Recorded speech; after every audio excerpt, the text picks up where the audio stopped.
এই লোকটি কোটি টাকার রলস রয়েলস থেকে নামলো, কিন্তু মায়ের জন্মদিনে গ্রামে ফেরার সময় সে পরলো সাধারণ শ্রমিকের মতো পোশাক। হাতে ছিল কেবল এক সস্তার প্লাস্টিকের ব্যাগ, অথচ ভেতরে লুকানো ছিল বিরল এক জিনসেং এর শিকড়, যার দাম কোটি টাকারও বেশি। সে চেয়েছিল এভাবে সাদামাটা বেসে গেলে ছোট ভাইদের লজ্জা হবে না। কিন্তু বাড়িতে পৌঁছে যখন এই লোকটি মাকে উপহারটা দিল, মা রেগে সেটিকে ছুঁড়ে ফেলে দিল। পুরো বাড়ি নিস্তব্ধ হয়ে গেল। ঠিক তখন কাকা এসে তাকে স্নেহ ভরে ভেতরে ডাকলেন। কাকাই ছিলেন একমাত্র মানুষ যিনি কখনো তাকে অপমান করেননি। কিন্তু ভেতরে ঢুকতেই দুই ভাই এসে হাসতে হাসতে বলল, তুই আমাদের পরিবারের সম্মান নষ্ট করছিস। লোকটি শান্তভাবে উত্তর দিল, অনেকদিন পর তোমাদের দেখলাম, কিন্তু ছোট্ট ভাই আবারও অপমান করলো।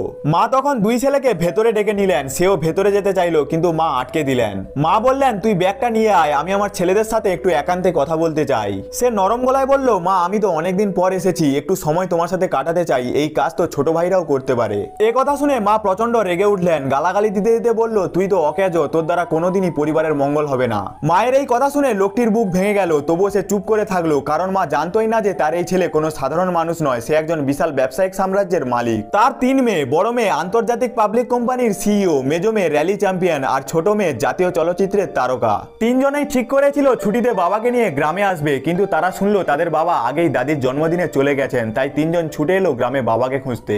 এদিকে এই লোকটি তখনও মায়ের দেয়া ছোটখাটো কাজ করে যাচ্ছিল। ঠিক সেই সময় কাকা তাকে পাশ দিয়ে ডেকে বললেন, সম্ভবত তুই ভালো উপহার আনতে পারিসনি, তাই আমি তোকে আমার একটা উপহার দিতে চাই। কিন্তু সে শান্তভাবে বলল, কাকা আমি জিনসেং এনেছি, যার দাম কোটি টাকারও বেশি, শুধু প্লাস্টিক ব্যাগে রেখেছিলাম যাতে ভাইদের লজ্জা না হয়। কিন্তু কাকার মনে হয়েছিল হয়তো উপহারটা নিতে তার মান সম্মানে লাগছে, তাই জোর করে নিজের উপহারটা তিনি তার হাতে দিয়ে দিলেন। তখন ছোট ভাই সবকিছু দেখে ফেললো। সে উপহারটা ছিনিয়ে নিয়ে সবাইকে ডাকলো। কাকা বোঝাতে চাইলেন, কিন্তু কেউই কথা শুনলো না। ভাইরা শুধু তাকে অপমান করার সুযোগ খুঁজছিল। তারা কাকাকেও দোষ দিল, তুমি ওর পক্ষ নিচ্ছ। তখন লোকটি বলল, কাকা কেবল দয়া করেছেন। কিন্তু ছোট্ট ভাই চেঁচিয়ে উঠে বলল, তোর কোনো ক্ষমতাই নেই মায়ের জন্য কিছু আনার, তুই শুধু লজ্জা দিচ্ছিস। ছোট ভাই বলল, একজন ব্যর্থ মানুষকে কেন সাহায্য করবে যে বছরের পর বছর বাড়ি আসেনি? বড় ভাইয়ের মুখ থমথমে হয়ে গেল। সে ধীরে বলল, আমরা তো সবাই একই পরিবারের, তবে এত ঘৃণা কেন? কিন্তু ছোট ভাই চেঁচিয়ে উঠে বলল, কারণ তুই সম্পূর্ণ ব্যর্থ।